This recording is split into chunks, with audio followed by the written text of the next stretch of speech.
దమయంతుల కథ 8వ భాగము.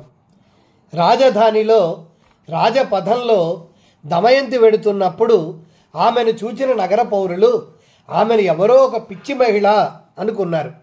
చిన్నారులు కొంతమంది ఆమె వెంట పడ్డారు. దమయంతి రాజమందిరాన్ని చేరింది.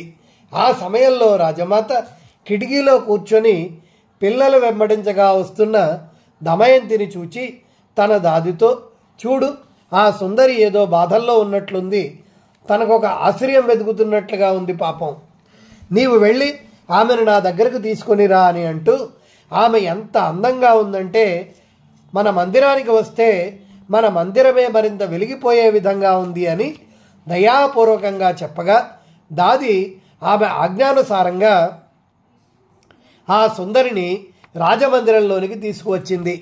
దమయంతి రాజమందిరంలో అడుగడగానే రాజమాత ఆమెతో, చూస్తుంటే నీవు చాలా కష్టాల్లో ఉన్నట్లున్నావు, అయినప్పటికీ నీ శరీరం ఇంత కాంతివంతంగా ఎలా ఉంది చెప్పమ్మా, నువ్వెవరవు, ఎవరి భార్యవు, అసహాయ అవస్థలో ఉండి కూడా భయపడకుండా ఎలా ఉన్నావు అన్నది. దమయంతి ఈ విధంగా బదులు చెప్పింది, నేను ఒక పతివ్రత స్త్రీని, కులీనురాలనే అయినప్పటికీ దాసీ పని చేస్తున్నాను. అంతఃపురంలో ఉన్న దానను, నేను ఎక్కడైనా ఉండగలను, కందమూలాలను ఫలాలను తింటూ కాలం గడపగలను. నా పతిదేవుడు గుణవంతుడు, నన్ను చాలా ప్రేమగా చూసుకునేవాడు.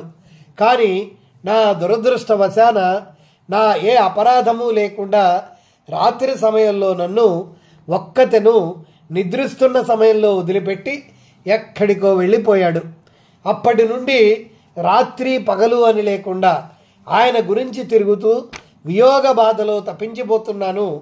ఈ విధంగా చెబుతుండగా ఆమె కన్నీళ్లు ధారగట్టాయి.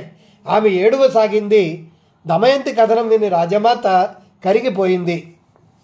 ఆమె, కళ్యాణి, నాకు సహజంగానే నీపై ప్రేమ కలుగుతున్నది. నీవు నా వద్దనే ఉండు. నీ పతి ఎక్కడ ఉన్నాడో గట్టిగా వెదిగే పని నేను చూస్తాను. నీ భర్త ఎప్పుడు వస్తాడో అప్పుడు ఇక్కడ కలుసుకొందువు గాని అని నమ్మకంగా మాట్లాడింది. దమయంతి, మాత, నేను కొన్ని షరతుల మీద మీ వద్ద ఉంటాను. నేను ఎంగిళ్ళు తినను, ఎవరి కాళ్ళు పట్టను. ఏ పరపురుషునితో ఏ పురుషుడైనా నా పట్ల దుశ్చేష్టలతో ప్రవర్తిస్తే అతనిని దండించవలను. దండించినా మళ్ళీ మళ్ళీ దుశ్చేష్టల్లోనే ఉంటే అటువంటి వ్యక్తికి ప్రాణశిక్ష అయినా వేయాలి. నేను నా భర్తను అన్వేషించడంలో బ్రాహ్మణులతో మాట్లాడుచుండేదను. దయతో మీరు ఈ షరతులను అంగీకరిస్తే నేనిక్కడ ఉండగలను. ఈ విధంగా అంటున్నానని అన్యదా భావించకండి అని నెమ్మదిగా వివరించింది. దమయంతి నియమాలకు రాజమాత చాలా ప్రసన్నురాలైంది. అలాగేనమ్మా అన్నది. అప్పుడు ఆ రాజమాత తన పుత్రిక సునందను పిలిచి, బిడ్డ, ఈ దాసిని దేవిగా భావించాలి. ఈమె వయసులో నీతో సమానంగా ఉంది. అందుచేత ఈమెని స్నేహితురాలిగా చూచుకుంటూ రాజమందిరంలో ఉంచాలి. ఈమె ఎడ ప్రసన్నంగా ఉంటూ మనస్సుకు ఉల్లాసం కలిగిస్తూ ఉండు అనగా సునంద సంతోషంతో దమయంతిని తన మందిరానికి తీసుకొని వెళ్ళింది. దమయంతి తన ఇచ్ఛానుసారంగా తన నియమాలను పాలిస్తూ సునందతో మందిరంలో నివసింపసాగింది.